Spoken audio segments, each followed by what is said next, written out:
Halo, jemaat yang dikasih Tuhan yang sudah siap-siap bekerja atau sudah ada di kantor dan baru mendengarkan sapaan pagi ini, atau yang kita dari rumah, bekerja dari rumah. Ada satu pertanyaan yang sebenarnya yang saya ingin pertanyakan buat kita semua ketika kita berencana untuk bekerja hari ini. Apakah itu? Tara. Apakah Anda memiliki bos atau pimpinan yang saat ini suka bersikap kasar? Wah, bagaimana rasanya, Bapak Ibu atau teman-teman pemuda yang kalau di tempat pekerjaan atau di konteks anak kuliah juga bisa, kalau punya dosen yang bersikap kasar, pasti rasanya seperti gambar ini mungkin ya, kita merasa sangat kerdil. Kita merasa sangat, iklim atau suasananya menakutkan, atau bahkan ketika ada pekerjaan yang diberikan, sekecil apapun itu oleh bos kita yang bersikap kasar ini, maka kita akan merasa sangat berat. Karena kita sudah seperti secara psikis seperti terasa terbeban gitu ya, sudah merasa jengkel, emosi terhadap pimpinan ataupun bos kita yang suka bersikap kasar. Nah, hari ini, bagian ini menjadi refleksi buat kita tentang kebenaran firman yang hari Minggu kemarin sudah diulas, tapi kali ini saya ingin mengungkit bagian lain untuk memperkaya kita bahwa di dalam satu firman ternyata ada banyak hal yang Tuhan ingin kuatkan dalam diri kita. Apa itu? Matius pasal 11, 25, ayat 25 sampai 30, tapi saya ingin kita membaca bagian 30-nya saja. Seperti yang ada di gambar, tulisannya adalah, "Kuk yang kupasang itu enak, dan bebanku ringan." Ada satu kata kunci di situ, bersama Tuhan, beban berat menjadi ringan. Tanpa Tuhan, beban ringan pun bisa menjadi berat. Wow, hebat loh.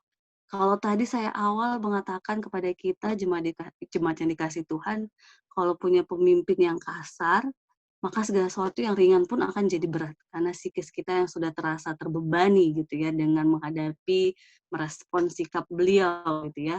Tetapi kali ini Tuhan bilang bahwa kuk yang kupasang itu enak dan bebanku ringan. Kenapa? Itu ada di kata kunci di ayat sebelumnya yang kemarin pagi Mas Kris sempat ulas sedikit, tetapi saya ingin kita fokus ke bagian ini. Ketika di ayat 29 dikatakan, "Pikulah kuk yang kupasang, dan belajarlah padaku, karena aku lemah lembut dan rendah hati dan jiwamu akan mendapat ketenangan."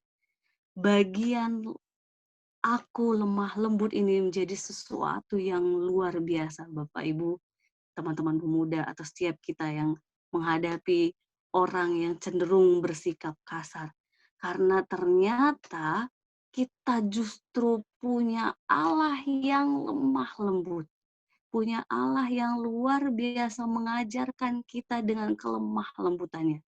Bayangkan jika kita punya Tuhan yang kasar, Tuhan yang menakutkan, maka saya yakin jiwa kita pun jadi tidak tenang. Jiwa kita merasa, "Ini benar nggak ya Allah yang kusembah ini?" Jiwa kita merasa, masih ragu gitu ya, "Aku sungguh-sungguh nggak ya dengan kepercayaanku?" Gitu ya Bapak Ibu. Nah, kali ini Tuhan menegaskan bahwa Dia adalah sosok yang lemah lembut dalam mengajarkan kita lewat kebenaran firman, lewat orang-orang di sekitar kita. Sehingga ketika Dia menyampaikan kuk yang Dia letakkan itu ringan, itu sungguh-sungguh ringan karena kita menghadapinya dengan Tuhan kita yang luar biasa. Dan kembali, jemaat yang dikasih Tuhan, saya mengingatkan, kuk itu akan bisa menjadi sesuatu yang ringan di dalam diri kita kalau kita sudah mengalami apa Bapak Ibu ataupun teman-teman pemuda? Iya, mengalami pertobatan. Itu satu kunci yang kemarin firman hari Minggu perlu senantiasa kita renungkan dan refleksikan setiap harinya. Sehingga segala tanggung jawab yang Tuhan berikan kepada kita hari ini, yang tampaknya berat sekalipun, yang tampaknya solusi tidak ada dalam pergumulan hidup kita, bersama Tuhan itu menjadi suatu yang ringan kalau kita mau belajar kepada Dia yang lemah lembut. Sang pemimpin kita lemah lembut dan rendah hati, maka semua akan ringan karena jiwa kita yang tenang dalam menghadapinya. Tuhan memampukan kita melewati segala tantangan, tanggung jawab, pergumulan bersama Tuhan, sehingga segala sesuatunya menjadi ringan dan menjadi berkat buat diri kita, keluarga, masyarakat, dan gereja, serta orang-orang di sekitar kita. Amin.